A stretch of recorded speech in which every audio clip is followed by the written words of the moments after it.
All right, I think that we're going to get started. Welcome, everyone. This is going to be a fantastic night. This is our second speaker series. We are calling it Creating Conversations, and our alumni, the alumni of John Tracy Center, have pulled this together, and we are so thrilled that we have two wonderful people that we are going to be listening to and learning from and asking questions. For those of you that don't know me, my name is Kat Mathis, and I am the president and CEO of the wonderful organization John Tracy Center. And I am pleased to be part of an organization that has been around for 77 years. It started out as a little cottage on the campus of USC. And it started as the John Tracy Clinic by a mom named Louise Tracy. Her son, John, was deaf, and she learned all about how to work with John and help him learn to listen and talk. And mothers in her community came to her and had a group of their children who were also deaf, and they wanted to learn from her, and they said, please teach us, let us learn how to do this. So a group of 12 mothers and Louise Tracy came together and started the John Tracy Clinic. Just this last year, we renamed it to the John Tracy Center because of what we do is really central. We are family-centered. We have audiology and diagnostic centers and education centers, and we are no longer on the USC campus. We are no longer down the street at 806 West Adams. We have now moved, this last year, we moved into a brand new, beautiful building. This is the front of our building. We are pleased to be here, and once all this COVID pandemic ends, we welcome any and all of you to come and visit our beautiful facility. We have a variety of programs at John Tracy Center, and we're going to learn a little bit from one of our guests, Genevieve, and the program that she went through and how she turned into this wonderful young woman and her aspiring dreams to be a filmmaker like our other guests tonight.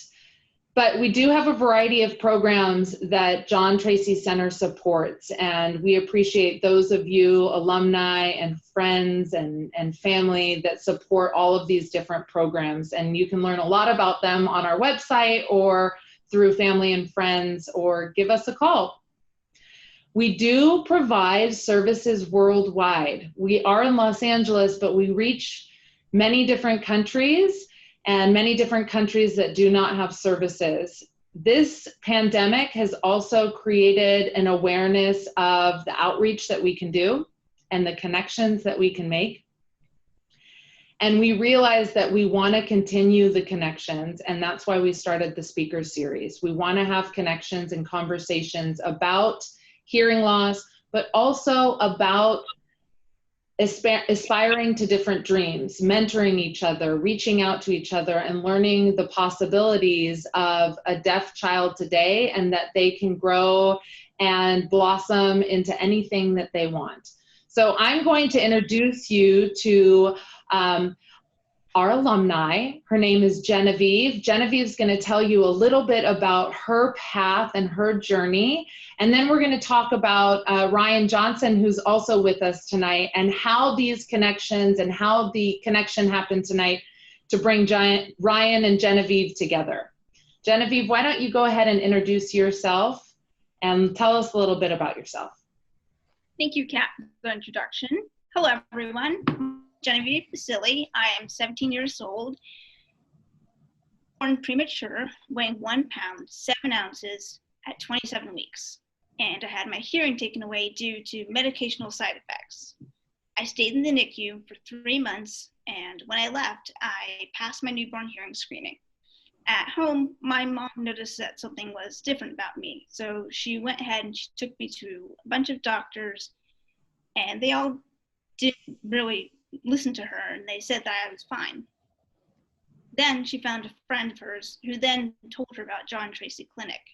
When she brought me here, they diagnosed me as profoundly deaf, and then I went on to figure out my path. Once my path was discovered, it took me on a road of adventure. John Tracy has been the place to give me loads of encouragement to listen to the world. They've helped me to be able to listen, speak, and find my voice in a world of sound. I was implanted at 19 months with cochlear implants, and I've had them ever since. Before that, I had hearing aids, which I tried to eat on several occasions. I then went to Echo to Horizon until 5th grade. Mainstream to Echo, I was shy, but open to new possibilities that I would encounter as I grew, which then led me to the city charter for my middle school years. Now, I'm a senior at Pacifica Christian. I've worked on the last 3 years' worth of plays and sets, which sparked my own start.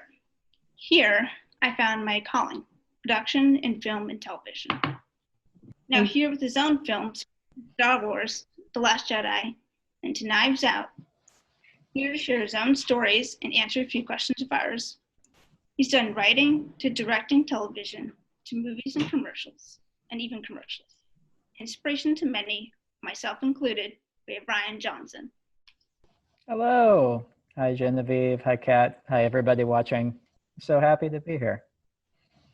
We're so happy to have you, Rian. One of the connections before you jump in and introduce yourself, and before Genevieve jumps in and asks some questions and we learn a little bit more about both of you, we wanted to share a little bit of your connection. Genevieve spoke about all of the wonderful films that you've been part of, and we wanted to show that Rian really got his start back in the 90s at John Tracy in our media. And we were talking earlier today about how much Rian really misses that technology, right? I do. I miss it. I loved that. I loved it. It was state of the art back then. Right? Imagine what... Genevieve, you probably don't even recognize some of this equipment that you're looking at here, but this was state of the art. Oh my gosh, look at that monitor. That's crazy. Look at that hair. Yeah, exactly. I had so much hair.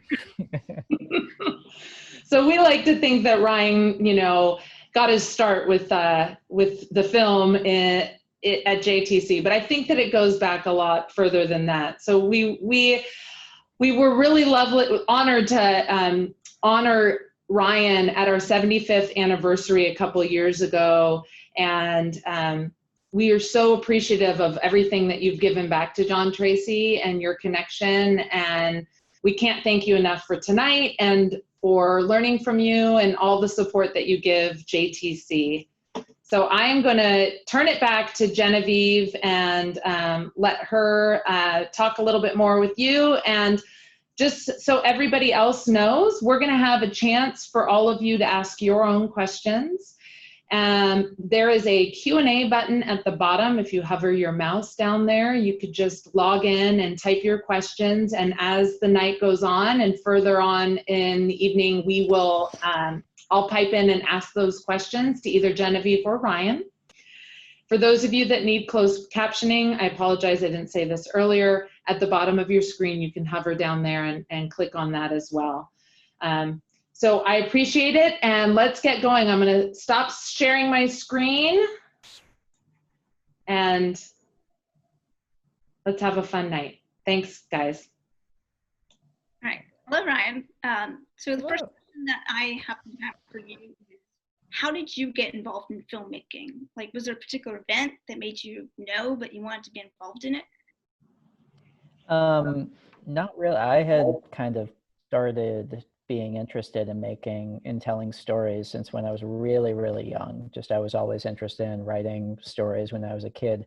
And then when I was around your age, when I was in high school, that's when kind of the first generation of really compact camcorders were starting to become commercially available.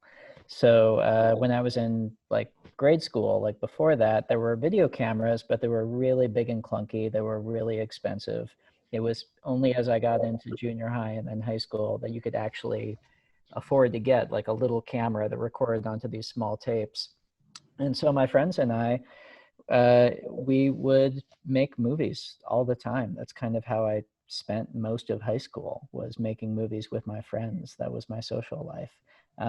And I really think that, I don't know, I think that learning how to tell a story visually, that is something that you benefit from practicing over and over. And just even if you're just making dumb little shorts with your friends that are just like jokes basically, or I mean, today it's the equivalent of shooting it with an iPhone.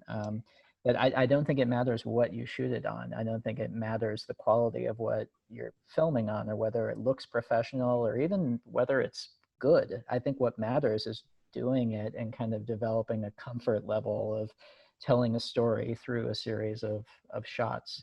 And so, yeah, so through high school, I always wanted to do that, but my family was not in the movie business. I had no connections to the movie business. It seemed like another world. And so when I got out of high school, my grades were pretty bad because I had spent all my time making movies. Whoops. So I had trouble getting into colleges. And then at the time you could get into USC. I wanted to go to USC's film school. And at the time you could get in, it was 2 separate applications. So I got rejected from the film school, which was like a very tough program to get into, but I got accepted to the school itself. And so I went to USC undeclared and just started reapplying to the film school every semester. And it took me my first 2.5 years of getting a lot of rejections, but they finally, I think I just ended up wearing them down, and they finally let me in. So I went to USC Film School. And then, sorry, this is taking a little while. I'm almost done, I promise. So I graduated from USC's Film School in '96. And it was pretty much right out of school. I had like one other job that I got at as a runner and a mail guy for a post-production facility in Hollywood. And then that's when right after that is when I started working at the John Tracy Clinic for a couple of years. But during that time, I had written a script, and what I was really trying to do was get my first script made. And that process took nearly 7 or 8 years. I basically spent my 20s trying to get my first script made. And then when I was just about to turn 30, finally managed to get it together. And that movie was called Brick. It was a very small movie, but we ended up getting really lucky and getting into the Sundance Film Festival. And that was kind of the first step of actually getting to make movies for a living. Wow, that's Sorry. really interesting. It's the big information dump. I apologize. You started out by writing basically your own scripts. Well, yeah, I mean, yeah, and I had always loved writing. That was, before I was able to make movies, I was writing stories, and that's something that, along with filmmaking, I've always kind of concurrently done is writing. And although I think when you're first making movies, meaning when you're again making them just with your friends, what's kind of nice is it's not like there's the separation of you write the script, you prep the production, you shoot it, you edit it. For me, at least, when I was making movies, it was all one process. You're just making a movie. And so you're kind of writing it and coming up with it as you're filming it. And for us, at least, we didn't have editing equipment. So we were editing it while we were filming it too. We were like learning how to cut in the camera just by like doing one shot and pausing and then going over and starting the next shot and starting the next one. So, and I think that's probably good to kind of think of it not so much in terms of like a bunch of different steps, but to think of it, no, it's all one thing. You're making a movie, you're telling a story. So you combined everything together instead. Yeah, I think so. I mean, that's, and obviously now that I'm making, bigger movies that require more people, I do write a script first. I don't show up on set with a 35 millimeter camera and movie stars and say, okay, what's in it? Yeah, you do. There are steps to it now, but I think for that initial learning process, learning it as it being really keeping your eye on the prize of, it's not about writing a script and getting it made. It's really about telling a story on film. And and to me, it's kind of exciting that, you know, the first kind of steps in that involve thinking of it in that kind of whole way, I think, you know. Do you make, I know you said that you're in theater right now, which is something that I did also. I was like a high school theater kid. Are you also, do you make movies with your friends at all? Have you tried that yet? Or? I do. I actually have a little film production class that I've made a couple short films for. Nice. I had one of those too. It's a pretty fun class. Yeah. I'm actually also wondering, who was like your biggest influence in the filmmaking industry? Like, who was the person that made you want to like make all these little films? Well, when I was, I mean, when I was growing up, it was kind of the same movies that everyone who's my age watched growing up. So it was, you know, it was Spielberg, it was, you know, it was like E.T., it was Star Wars, it was Raiders of the Lost Ark. Those were the movies that when I was a kid, it was just kind of my whole world. And felt larger than life and felt like more than movies. They felt like, I don't know, they felt like worlds that you could kind of like lose yourself in and get absorbed in. But then once I got to film school, then I started getting into a whole other type of film. I started getting into more art house movies, and I started being exposed to Bergman movies and Fellini, and that for me, I think, is kind of the real benefit of film school, because it's not like you go to film school and in a class they teach you how to make movies. That doesn't actually happen.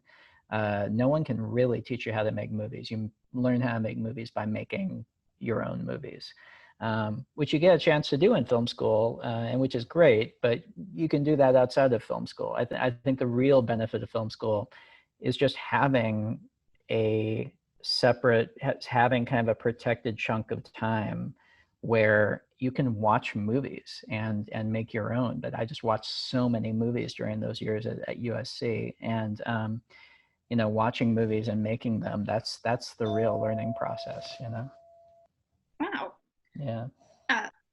With you filmmaking, what does it mean to you? Well, I mean, in a way, every single movie means something different, and that's what's exciting about it. You know, every movie is a new experience. Every movie is feels in a weird way like an entirely different thing, and feels scary in that way.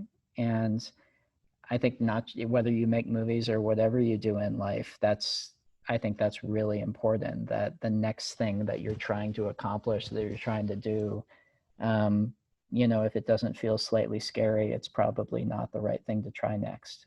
But I know it's definitely true for me with movies. So, and each film is a different challenge in many, many different ways. But the unifying thing is, what it means to me is kind of the best of both worlds. It's the combination of having something inside you, having something that you're feeling or thinking about, or that you deeply care about, that you want to communicate to people, and that you want to make people feel, you know, that you want to make people understand something that's inside you. And that's really exciting to be able to do that, whether it's through filmmaking or anything else. But for me, it's through filmmaking. So for me, it's the combination of that, and then getting to work with other people, the collaboration element of it. I've been really lucky in being able to work with some of the most amazingly talented people on the planet.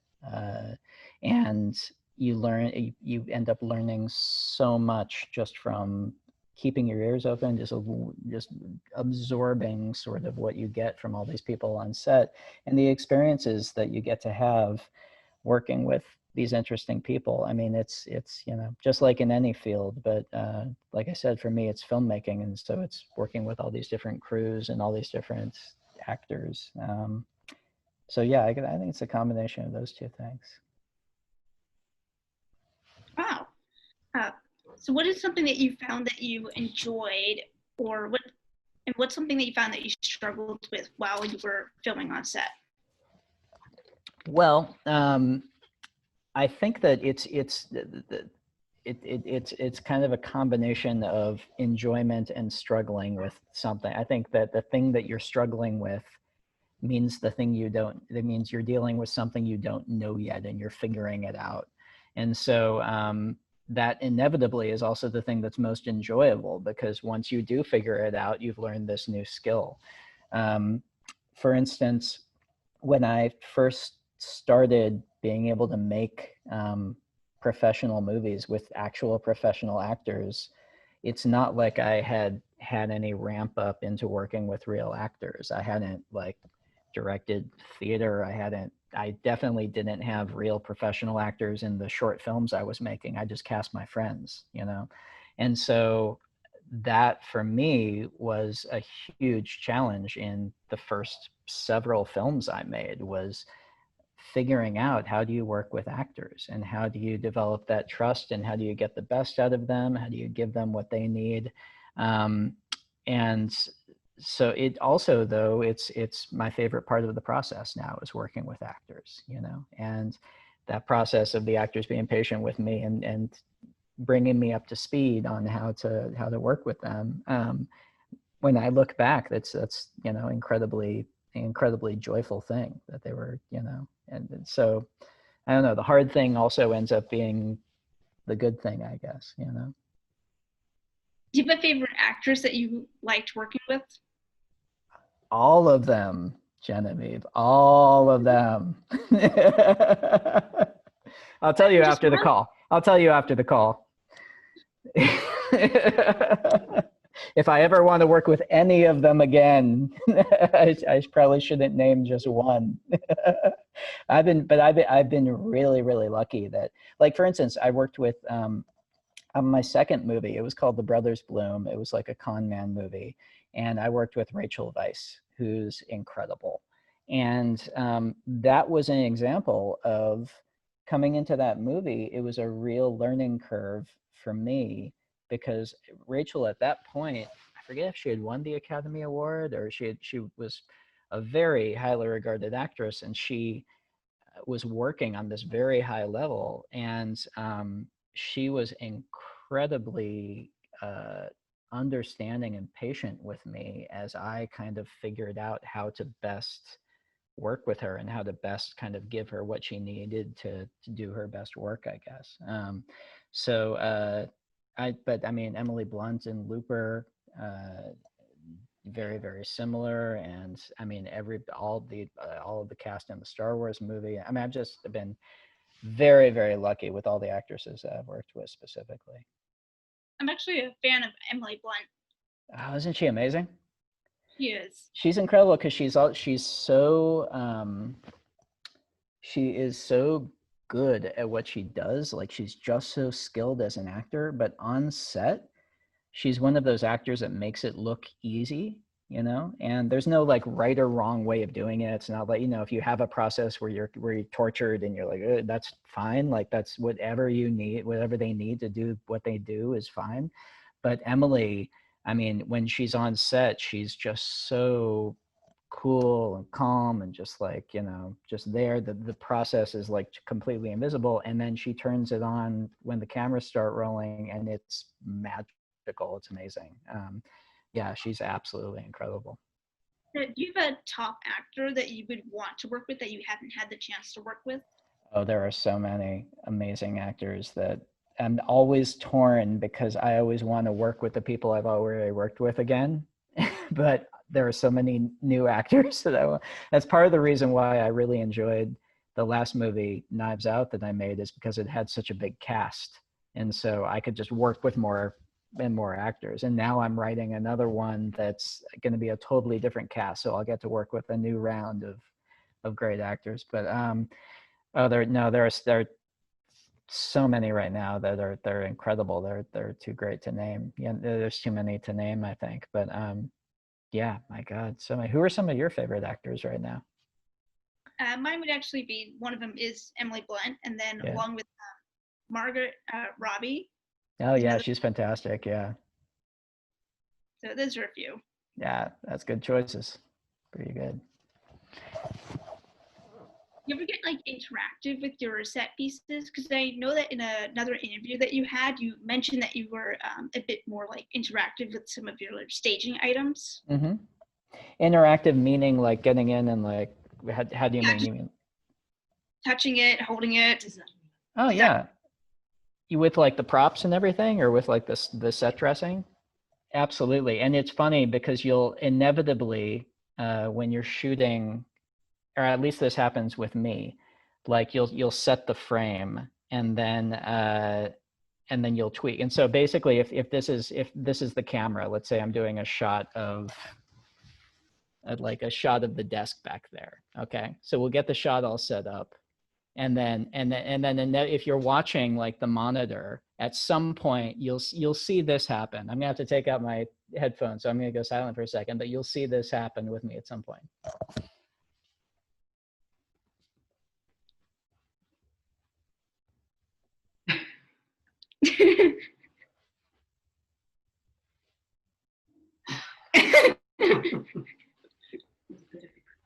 Yeah, it's ridiculous, but you get into this mode where you're looking at the frame and you're just like, it's not quite perfect, and you're like, or worse, the poor prop guy will be in there and you'll be at the monitor and you'll be saying, move the plaster elephant an inch to the left, no, my left, and he'll be like shuffling this thing back and forth.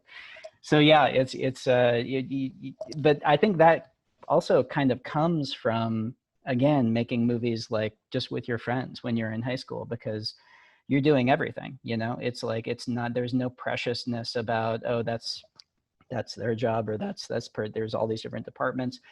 You're just kind of like, you developed that freedom of feeling like, nah, this is my movie. I'm just going to get in there and kind of shuffle things around and make it the way I want it, I guess. That's really cool. Have you ever changed something major in a film, and why? Yeah.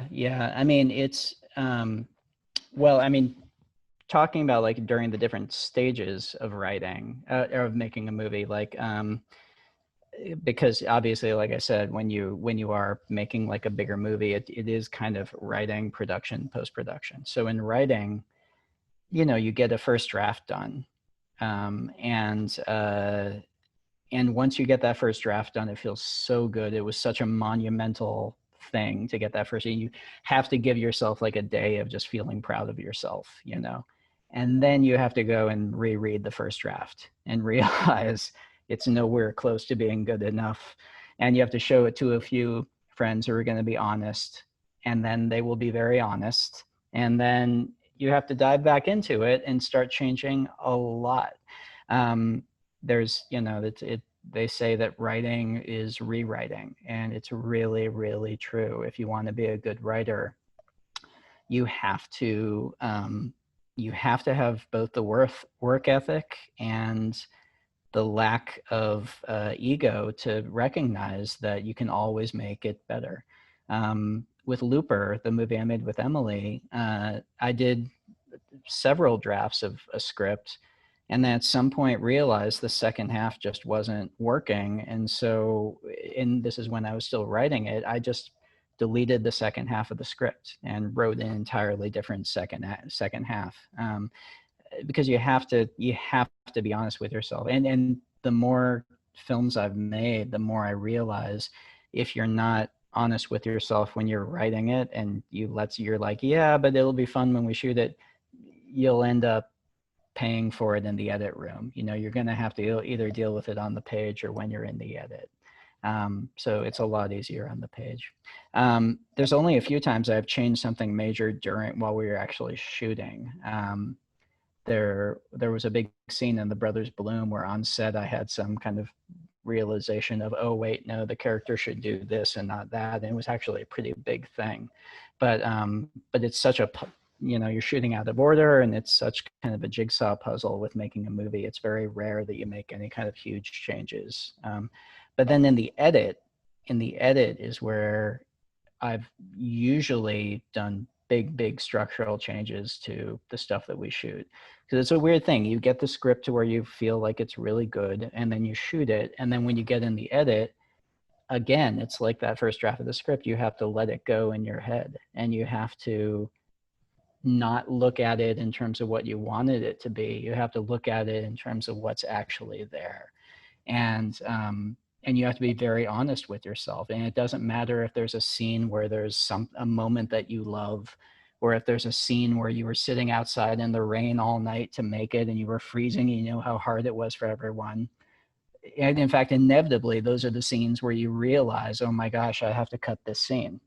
Not even because it's bad, but because the movie is too long, or because you realize you don't need it. So inevitably in the edit, you end up changing quite a lot, actually. Yeah. So you realize you have to be very open-minded about what you're doing when you're filming and when you want to change.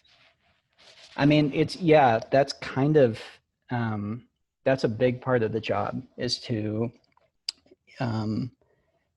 keep yourself open on set, and to always be kind of looking for inspiration. Now, it's balancing that against, you always have to strike a balance. It's like Star Wars. It's all about balance. You always have to strike a balance, because there's being open to change, which is great, but then a big part of your job also as the director is to know what you're going for, and to know what the story is you're telling. And your job on set, and the thing that kind of makes a good set and anchors everybody, is their trust that the director knows the movie that they're making, and there's a reason that we're doing things this way and this way and this way. So it's always kind of balancing being open to better ideas with making sure that that's always in the service of what you have in your head, in terms of, not specifically, but like, yes, but is that serving the bigger picture of like what this movie is supposed to be about or saying, or what the movie is supposed to feel like, you know? So it's always kind of balancing those two things. I don't know if that makes sense. Yeah, it does. I think you mentioned earlier that you went to USC and it took you a couple of tries to get in. Did you find like going there in the end was helpful towards your career? Yeah, absolutely. Not in terms of, I don't know, there's no like secret handshake you learn at USC. There was no instance for me where you go into a job interview and someone sees USC on there and says, yeah, kid, here you go. You know, it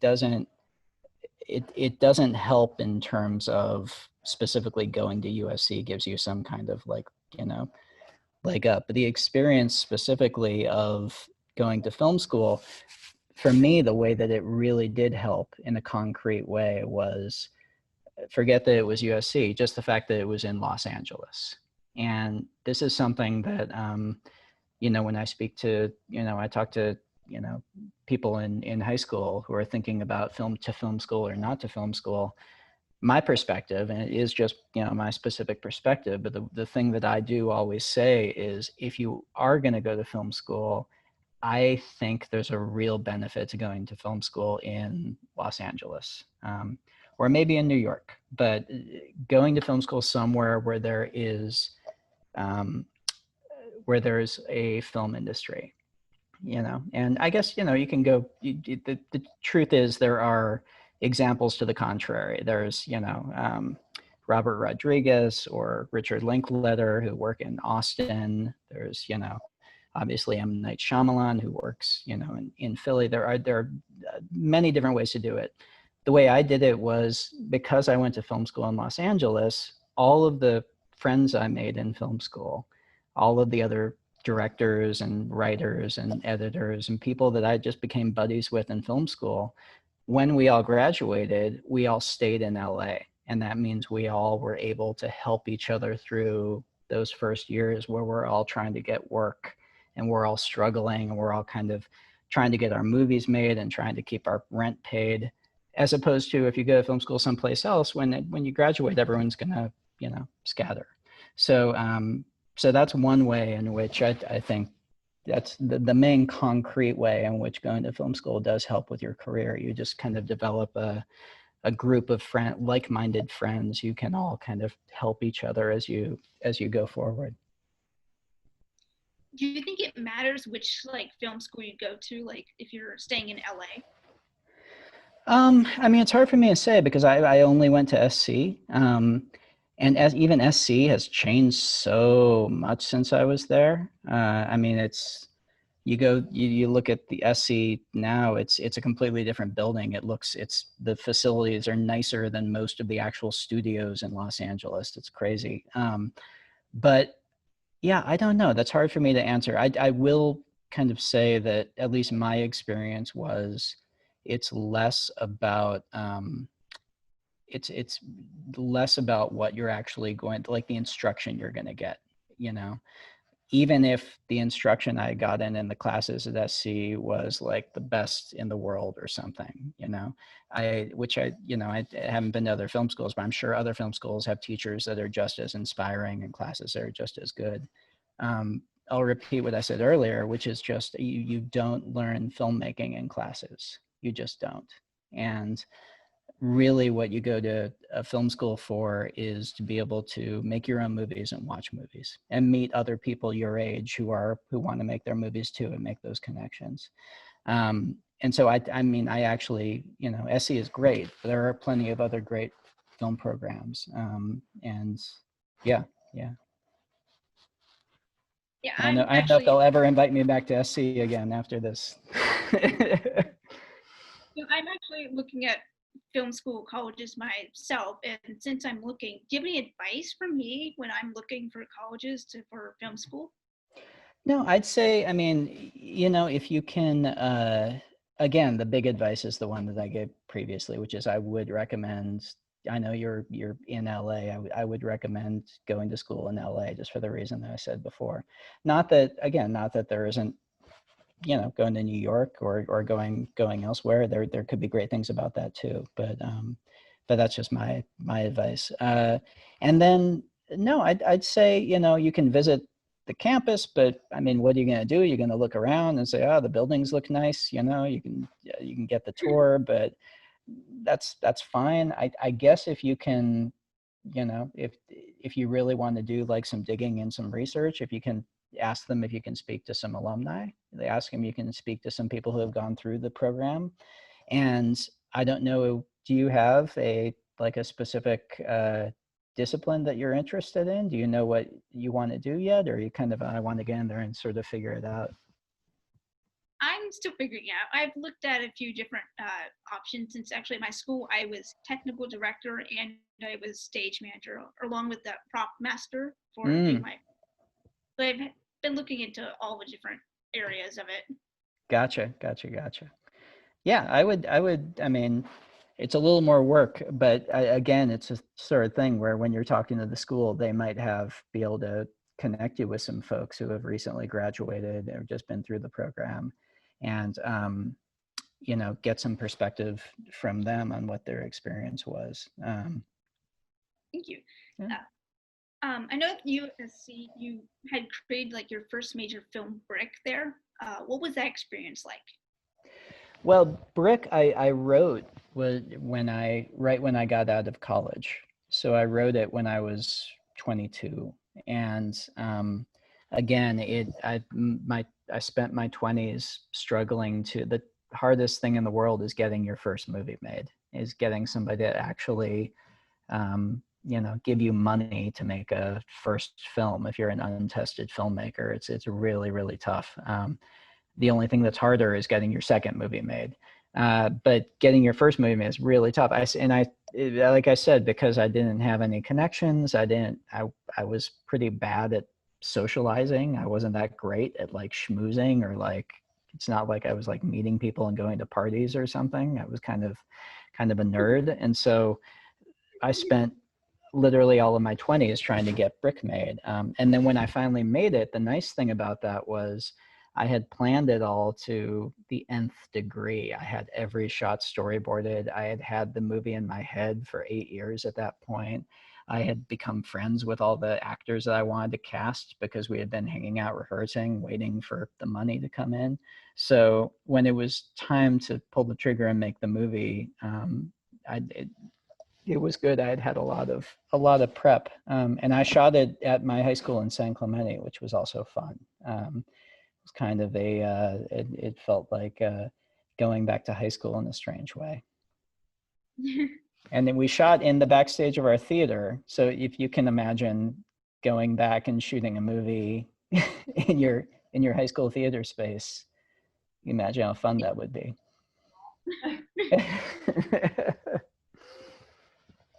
And then afterwards, how did you get involved with John Tracy Center? So again, when I graduated, I mean, it took me a little while to find my first job, and my first job was working in the mail room of a post-production house. And then a good friend of mine, I mean, talking about, again, making friends in film school and how that's kind of everything. I'd say actually every job that I got through my 20s before I got my first movie made, I got from somebody I went to film school with. I got from a friend who had managed to luck into a job somewhere and said, hey, you know, and got me in and like suggested me for the job. And this was exactly the same. My friend Todd Samadavia, he was working there who's now a cinematographer. He was working at John Tracy Clinic and he was leaving. And he knew I was miserable at this post-production house in there at 6 a.m. sorting the mail every morning. It was literally like, you know, I was literally the mail kid. And so he suggested me for the job. And so I started working there, and it was such a wonderful, incredible experience. And I knew nothing about the school. I knew really not, I learned everything from the ground up in terms of the deaf community, in terms of John Tracy Clinic, in terms of how the teachers work with the students. It was all, to me, it was an amazing learning process. Wow.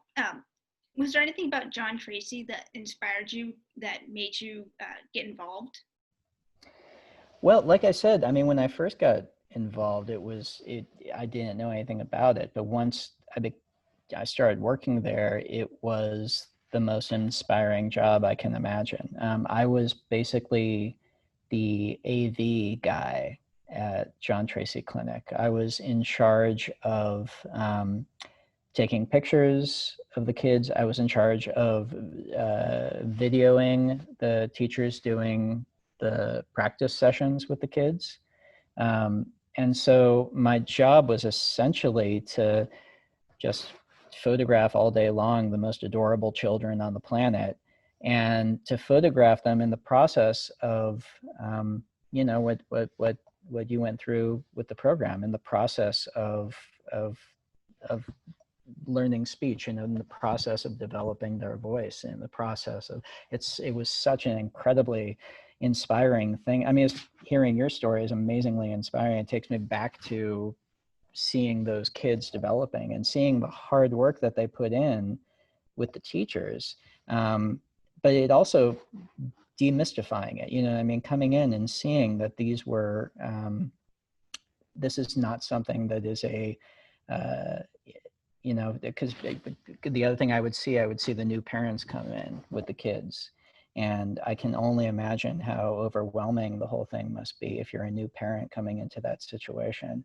And to see how just the loving, supportive atmosphere at John Tracy Center, and to see the parents kind of realize this is a process that, I mean, you're living proof of it. This is something that this is a process that we can go through, and we can attain this. This is, you know, it's obviously a lot of work, but that itself is just incredibly inspiring. Thank you for staying involved for so long. Oh, well, I'm thrilled that I get to stay involved. I want to learn a little bit more about you. Am I allowed to ask you questions? Yeah. All right. Absolutely. You can ask Genevieve some questions, and then after you ask some of those, there's a few Q&A questions that I will bring up as well. Okay, cool.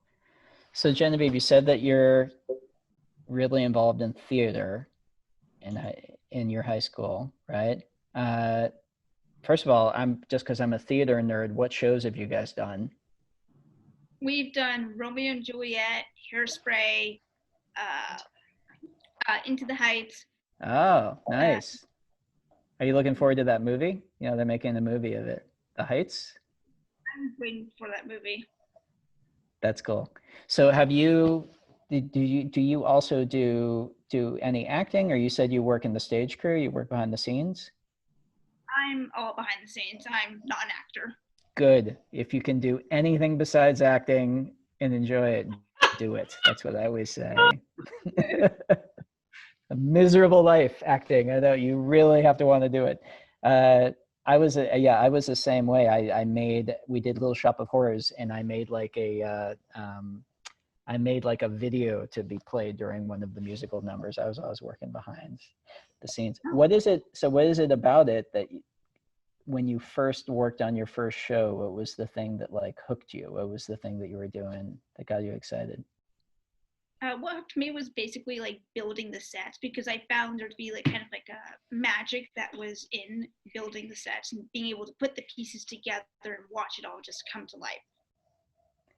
It's amazing, isn't it? Like talking about like demystifying a process, like seeing kind of what the set looks like half finished versus knowing what it's going to be like for the audience when the curtain goes up opening night, hopefully. Yeah, a very big difference. That's really, really cool. And then you said you're taking a filmmaking class. I'm just curious, what are you guys shooting with these days? What kind of cameras do you use in the class? Just like DS cameras. Yeah. Yes. Okay, cool. And what's your experience with that? What do you like about making movies with what you've done so far? Is it kind of similar to what you like with the stage plays, or is there something different about it? It's a little bit different, but it's also kind of similar, because there's still that aspect of like the staging, but there's also the aspects of like the writing and the lighting. Mm-hmm. Yeah. What's your favorite part so far, at least, about putting a short film together? Just like being able to like stage it and like put your own ideas into it. Yeah. And then to see those, that's the cool thing, isn't it? To have something in your head and to say, I wonder what this would look like. And the only way to find out is to make it. Yeah. That's pretty cool. Do you edit? Did you do all the steps yourself in the class? Do you also edit the footage together? We do. We edited our own films together at the end. Okay, cool. And then I actually used iMovie for it. Yeah, that's a good one. We used it. It's so funny how much more advanced iMovie is than the thing that we were using when I worked at the John Tracy Center, which was called Media 100, I think, and was again like this crazy top of the line program. And it was so crude. Like it was, I guarantee that computer that you saw on the desk in the picture, I guarantee the phone you have in your pocket has a better processor than that computer did at this point. But it all does the same thing. So I find editing to be magical. I love the process of editing. Getting your hands on footage, it's really fun. And then I also actually did a screen film festival with one of my teachers. I had a lot of fun at that. We actually got to judge over like 100 films and pick like the top 5 and submit and pick those people to be the winners. That's so cool. That's like a skill unto itself. I have some good friends who work at different film festivals. And like I have a good friend who worked at the Toronto Film Festival, another one at Sundance, and that's their full-time job throughout the whole year is getting suggestions for movies, watching them, and slowly filtering and building up the program for the festival at the end of the year. It's a whole other corner of the business. That's really, really cool. Thank you. Yeah. So, Kat, we see you lingering there. I know, sorry. We have a few questions that have come in that I want to try and make sure we answer from our attendees. I'm going to ask the first question is from our speaker from last week. Mobeen Ansari is a photographer in Pakistan who is logging in. Oh, cool. And he says, as a photographer myself, I absolutely love your black and white photography. Has the process of capturing stills on film sets with actors been different than making the films where you took those photos, and how was the experience capturing intimate moments at JTC? That's really cool. Hello, Moby. Good to kind of meet you. And thank you. I'm glad that you like the photography. So yeah, Kat and Genevieve and anyone else who's listening, what he's talking about, I for the past several movies, starting really with Looper, I have just a 35 millimeter old camera that I just load up with black and white film. I just keep it on my shoulder the entire time while we're shooting, and I'll just snap pictures the entire production. And so, and I've put some of them up on my, I used to put them up on my Tumblr, and now I put them up on Instagram, and just pictures of the actors, pictures of the sets. For me, it's because when you're making a movie, it's such a concentrated experience. It goes by so quickly. And for me, it's really the main purpose of it is for me to capture moments so that I can look back and have like a scrapbook of that experience. Because the experience of doing it is so precious, and how many times in your life you're going to get to make a movie. So, and it's for me, it's very different. The other nice thing about it, it's very different than the actual process of shooting a film, because when I'm shooting a film, I'm composing for a story. On set, it's nice to use another piece of my brain and to be thinking of just much more in a documentary sort of street photographer type way, like, oh, that's a cool moment, click. Oh, that'll be fun to have, click. You know, it almost lets me play, and it lets me shoot film, which is increasingly rare these days. So sure, absolutely. Yeah, okay, I have another question for you. Do people pitch movie scripts to you? If so, what type of scripts appeal to you, and what do you look for? Sometimes, but really, because I always write scripts, I kind of have always just come up with my own ideas and written them and then made them. So I've read friends' scripts kind of just to give them notes and stuff, but it's not that usual that I'll take a pitch for something, just because I generally write my own things. And then going back to part of Mobine's question and another parent's question ties in a little bit about what did you learn about filmmaking or taking photos of families and their children while at John Tracy? Well, it was great. I mean, it was a wonderful experience just in itself, but it's also really good training, because you know, on one hand, you're telling stories, whether you're taking a lot of the pictures that I took and the videos that I took, because you know, John Tracy is a non-profit, were for fundraising. So you're trying to communicate to people what happens inside these walls, and you're trying to basically give people the experience I had as an outsider coming in, of demystifying it and showing this is how the process works. This is forget the talk about the technology and like all the, you know, all the scary sounding stuff. These are the faces, these are the kids, these are the teachers who are working with them every day. And so in that way, it was very much just trying to kind of tell the story with images and with video. And then videoing the lessons between the teachers and the kids.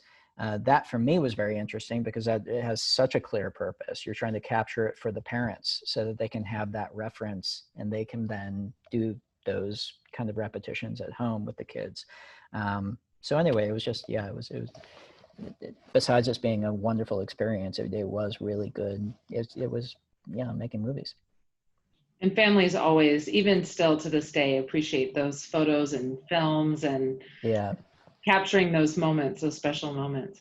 Okay, so I have another question for you. Someone says, this is for Ryan, I listened to your audio commentary for Knives Out and recall that script had been in development for you personally for years. What was the turning point from having this idea to actually getting it made? And do you start with a general idea, or do you always have kind of a clear ending in sight when you're writing a script? Well, for Knives Out, I had the general idea for it gosh, almost 10 years ago while we were shooting Wow. Looper.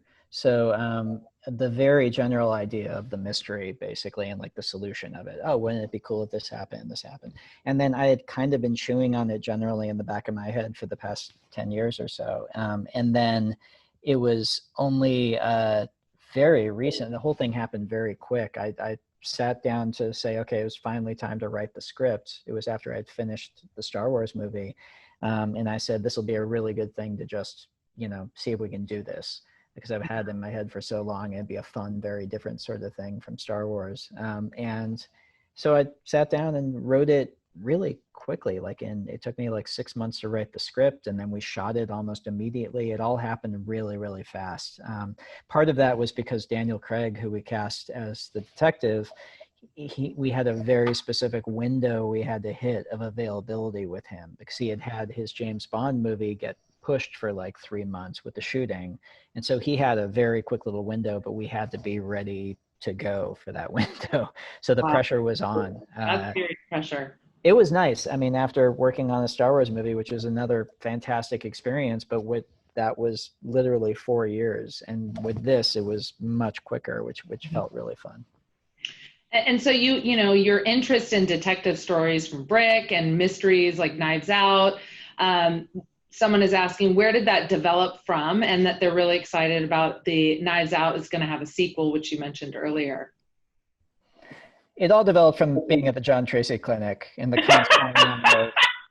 constant amount of just drawing room murders that are happening. Yes, lots of mystery, as you know, Kat.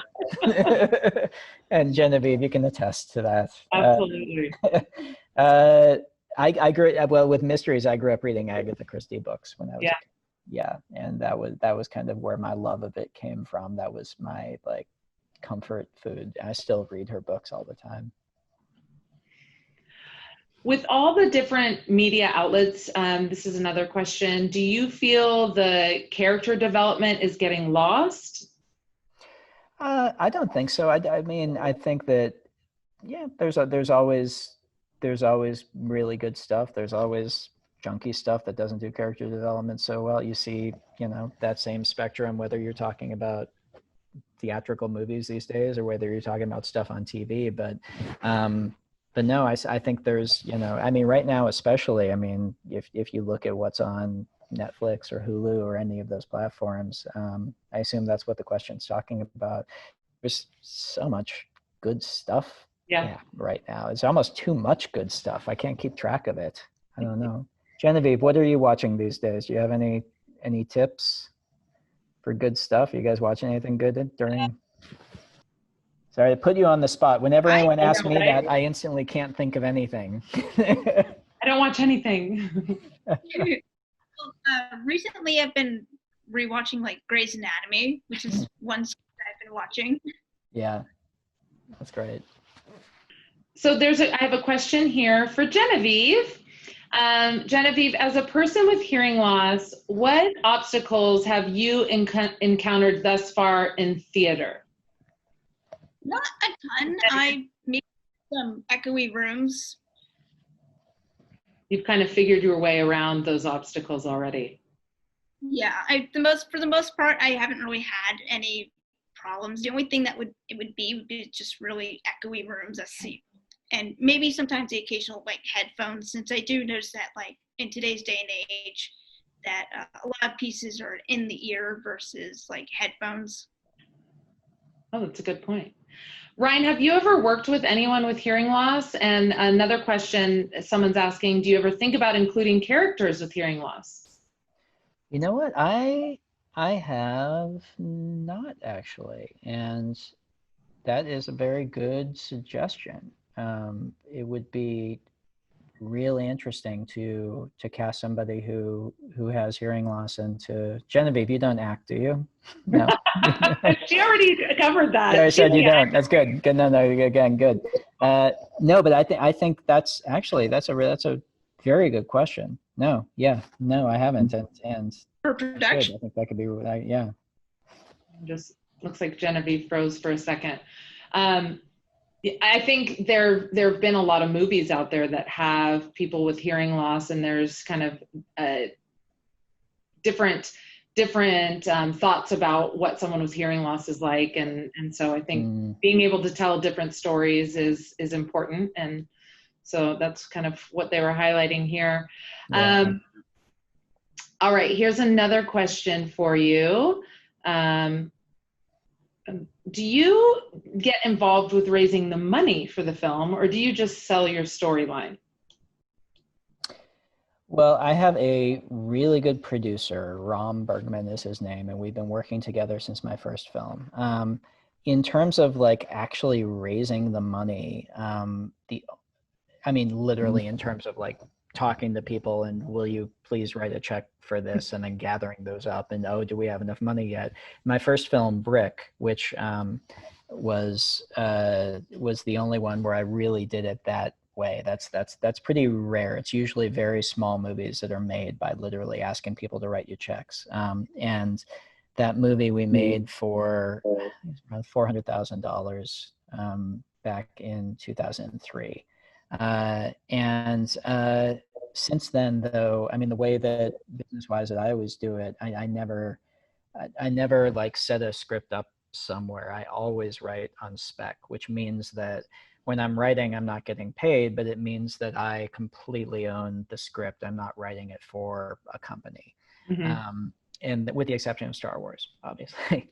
But that means that when I get the script finished, my producer and I then begin the process of saying who really wants to make this specific script with us, who wants to read this script and see if they like it, and who wants to go down the road of making it with us, which for us has worked out and has always put us in partnership with producers who genuinely want to make the movie that we're trying to make. Okay, let's see. Let me look through some more questions here. So many questions coming in.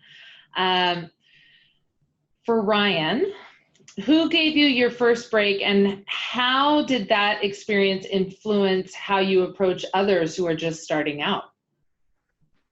It's a good question. The first break, I don't know. I never had, because I did just kind of the method of like writing a script and then getting it independently made. There was never a moment where like a producer with a cigar was like, all right, kid, you're up. There was never, and I don't think there rarely is, like at the end of the Muppet movie when Orson Welles says, write up the standard rich and famous contract for Kermit the Frog. That doesn't happen. And I know the question isn't saying that does happen. But I guess the break in a way was when we got the financing to make Brick, and a little bit more than that, I guess, when we got into Sundance with it, because that's what got it seen and that's what got it distributed, and that's how I was able to make the next film. But anyway, but having, I'd say more so than what kind of I keep in my head, especially when I'm relating to anyone, but especially relating to people in the business who are still trying to figure out how to get into it. I think not about when I got my first break, but the 8 years before that, between when I wrote the script and when I first got it made. And I think, I'm in a way very grateful I had those years to feel that, frustration, and feel the struggle, and feel the real, because that's keeping yourself, keeping yourself empathetic with just how hard it is, and just how frustrated it is, and just what and also the ways in which it's a very unfair playing field, and just what everybody's up against who's trying to get to a point where they can make movies. I think that's always really important, just to always keep in your head.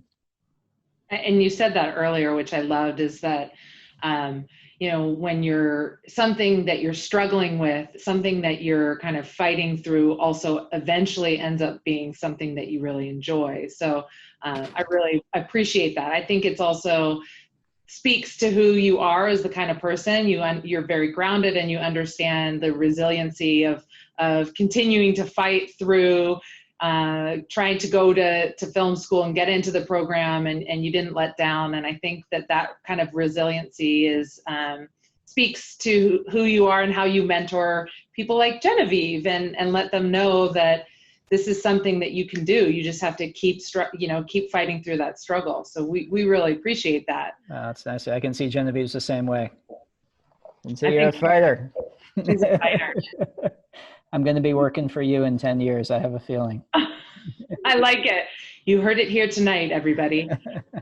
I think, Genevieve, I would love for you to talk a little bit for those new families that may be logging on right now, some of the alumni that don't have kids that are as old as you just yet, or maybe someone that has just found out that their child has a hearing loss.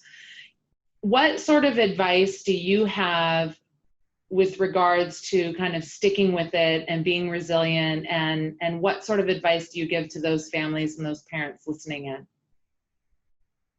I would just say to be able to encourage the parents, to encourage your kids to listen and to be able to engage and be open in the world. Take them to the movies, take them to let them listen to music, just interact with them, talk with them, just make sure that they listen.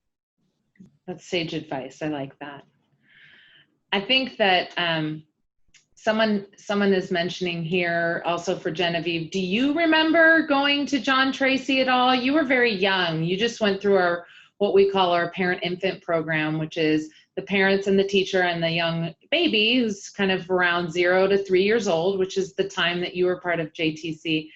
Do you remember anything about John Tracy, and what is that? And I know that your mom is nearby. We could also ask what she remembers about John Tracy. I don't really remember much, but I always get to hear all the stories about it. Basically, just the whole journey and the process that everybody went through. I think your journey's been really inspiring. Being born at only 1 pound 7 ounces and spending 93 days in the NICU shows the kind of fighter that you are. So I think Ryan's right. You are truly a fighter, that you've been able to overcome things that most of us don't even know what that's like. And your parents overcame things that a lot of the attendees are listening in and understand, because they are alumni as well. And I think that you've been able to find your voice in film and filmmaking, and you're going to kind of continue to find your voice. It's been so enjoyable listening to you ask these questions to Ryan, because I do remember when you were a baby, just kind of learning to use your own words and form your own sentences. And we're so proud of you, Genevieve. We want you to know how amazing we think you and your family is, and what true fighters you are, and how you represent children with hearing loss so well. Thank you. I think something that tonight, Ryan, you said as you were talking about your writing process hit me, and I wrote it down, that I'm gonna hopefully tell my own kids and our own staff and the families that come through, is you can always make it better. And that's such good advice about everything. You can always kind of work harder, you can keep struggling, you can kind of keep going. And I appreciate that you kind of shared that process, that you have the tenacity kind of stick with it, that most people don't all have. One thing that you also mentioned that I thought was really interesting in telling your story, and the way that, we can all tell our stories in different ways. You've chosen film, and I think that you want to make people understand what is inside of you, like what you're thinking and how you're thinking. And I think you were able to talk to us tonight about how you've absorbed that through other people, the experiences from all the people that you work with. And I think, Genevieve, that you have a really supportive community. You have a really supportive family in John Tracy, and being able to learn from each other. And I think that that's where some of these connections come from, is that not only are we just talking to you about your films and about your work, but we're really talking on a deeper level about how you connect with people, how you keep going with people, and how you rely on each other to get you through kind of some of those struggles. And that was kind of the deeper meaning of what we wanted to do tonight, is to find those connections and create those conversations about how we connect at a completely deeper level than just making films or hearing loss, but that there's so much to it. Is there any last bit of advice, Ryan, that you have for our aspiring filmmaker and Genevieve? I want advice from you, Genevieve. I'm inspired by you. Too. I want you to tell me how to how to do it. No, I'm really excited. I'm so happy I got to meet you, and I'm very, very excited to see where you end up going. If you end up pursuing film, I think that I can, like I said, just knowing the journey that you've been on already, and what it's taken. I know that whatever you set your mind to, you're gonna be able to do it. I can't wait to see what you do. Thank you. Just saying, I can't thank John Tracy enough for like the support and being there for me basically from the beginning. And thank you guys for helping me become the person that I am today. Well, we're so proud of you, Genevieve. I think that I am also equally excited about learning your next steps and where you go. And you've always been so generous in coming back to John Tracy and talking to families and talking to staff about your life. And it's so interesting. You're truly an inspiration, both of you are. And I can't thank you enough for making the connections, but also making the time tonight and spending the time talking with us. I'm just so honored. I wanted to let anyone else know that we did record this, and we're going to kind of edit it through. We should have had you edit it through, Ryan. Send it over. No, that's all right. But we'll eventually post it so that we can share it with others and families and those that want to learn more about John Tracy, but also want to learn more about Ryan and how to kind of experience film and move forward in this adventure. If there's anyone else out there that has any more questions about John Tracy, I'm going to share my screen real quick so that we can get this last little bit of thank you in. If anyone has any questions or concerns or want to support John Tracy, we want to keep these conversations going. We have so many amazing alumni out there and so many people that we want to connect with. Ryan, you've been a huge supporter of John Tracy. We can't thank you enough for being part of our capital campaign. And we just want to reach out to those out there that want to support John Tracy or want to find ways, or other people that want to learn more about us. If there's any more questions, you can definitely shoot us an email or let us know. And again, Ryan and Genevieve, thank you from the bottom of our heart. We appreciate everything that you've done so far for John Tracy, and we cannot wait to see Ryan working for you, Genevieve, down the road. Thank you. All right. Thank you, everyone. Take care and have a good night. Thanks, guys.